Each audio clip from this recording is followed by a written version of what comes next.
She read it, smiled and laughed, and then wrote back in a jovial manner, "Let's go do it in the restroom. Meet you in 5." This started a back and forth of more light-hearted flirting, and by the end of class, he was on cloud 9.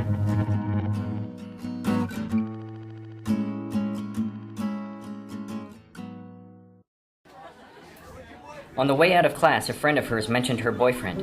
"I don't have a boyfriend," she said defensively. Then she turned to him and said pointedly, "I don't have a boyfriend." This was the last class of the day for him, so he walked home, which was only across the street from the school, and proceeded to vomit. This experience had shook him right down to the core. His conception of what he thought was real met with reality, and the two were not the same. That night, he was violently ill. Over the next 2 weeks, what started as an appreciation turned into admiration, which cycled into infatuation, and, as crushes are wont to do, it turned into the worst of the shuns: obsession. He started writing her letters, giving her flowers, making gifts for her, and lavishing her with attention. This was the only way he knew how to express himself, and, suffice it to say, it was a big turn-on. Like they say, we want which retreats from us, and that made it all the worse for him. It turned out that there were actually 2 other men in her life, both older, more popular, and much less socially awkward, and he really didn't have a chance. It's unclear if the flirting and the note-writing was just a joke that she played on him, or an act of pity. But what is clear is that he took it all way too seriously. It was a valuable lesson that only took a little over a year to learn.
The third crush was in college. He had a hard time not noticing her in his English class. Her name was Taryn. She was stunningly beautiful. Fair, pale skin with high cheekbones and a narrow chin, gorgeous dark Spanish eyes, and short, somewhat curly black hair. But being physically attractive isn't uncommon on a college campus. You could walk around campus falling in love at an average rate of twice every 1.3 seconds if that's what you're looking for, if you're looking for physical beauty. No, what sealed the deal for him was a short story by Herman Melville called Bartleby the Scrivener, about a lawyer who hires a scrivener who ends up passively resisting to complete any order. When the lawyer asks Bartleby to do his work, he replies with a calm, "I'd prefer not to." Bartleby ends up squatting in the office and is so passively stubborn that the lawyer ends up having to move his office. The lawyer comes to find out that Bartleby used to work in a dead letter office dealing with death certificates and wonders if that's what made him numb to the world. When it came time to discuss the story in class, he was excited. However, everyone else in class thought it was just stupid, and that Bartleby was stupid. "That story was dumb and stupid." "Yeah, and what's the deal with Bartleby? He was stupid and dumb." Why am I the only one who thinks this is great, he thought. So he struggled to talk in class about why he liked it. Expressing his thoughts wasn't his strong suit, and the only other one to pipe up in class was Taryn. It wasn't in defense of him, she just genuinely liked the story. This wasn't the first time this happened either. Often they shared like opinions in class. This was more than enough to inspire a crush in him, but she was also kind and courteous in class, and seemed to have many other unknown virtues. But again, she seemed to reside in a social strata above and unfamiliar to him. He wouldn't know how to approach her, so he put it out of his mind. The semester ended and summer started, but he couldn't seem to get her out of his mind. I need to do something, he thought, or I'm going to drive myself nuts. So he decided on a simple gesture. He would send her some flowers, anonymously. The only problem was, he was dead broke. But he found some space on a credit card, found her address in the student directory, and put the order through. As far as giving him peace of mind, it worked like a charm. He had done something to express a feeling, and now he could let it go without obsessing. It was a perfect plan. Until, a week later, while he was in a particularly crappy mood, he answered the phone. "Hello?" he said sharply. "Is this Noah?" a voice asked. "Who's this?" he said. "This is Taryn," the voice said. Color drained from his face. His throat started to close, and he lost all of his brash demeanor. "Did you send me flowers?" He stuttered and stammered. "Oh, that. Well, yeah. You see, he instantly turned into a mealy-mouthed, blathering idiot. Somehow he got through the conversation, but it wasn't pretty. Crap, he thought. This isn't going to be over after all. But luckily it soon was.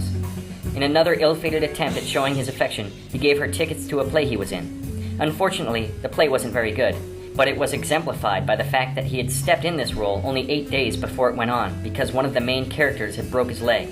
As if that wasn't enough of a turnoff, he played a cheating, wife-beating mobster in the show. Not the best of impressions to make on a girl you're interested in.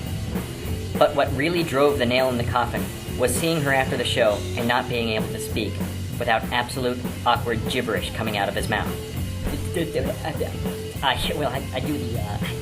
I like to, I didn't know, and well, I did the thing,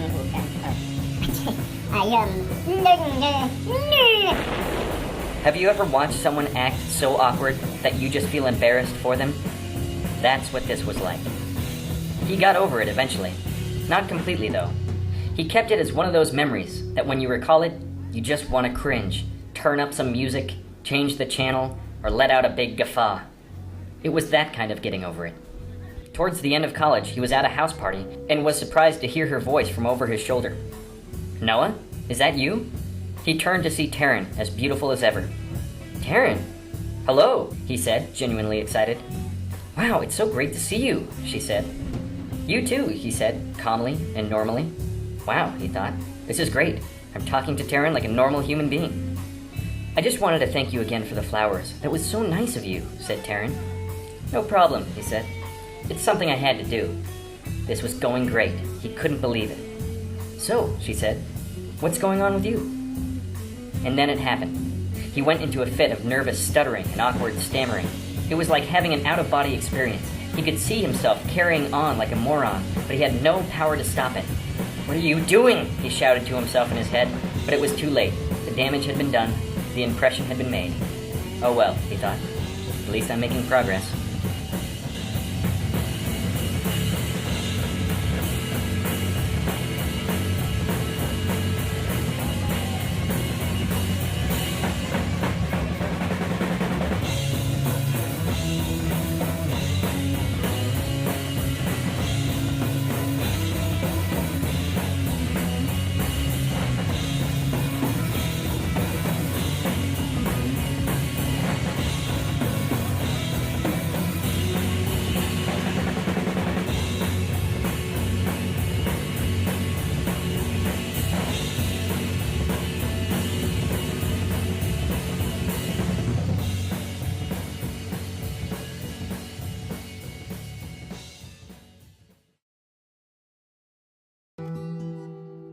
Sometimes we forget that what we see isn't always what it seems.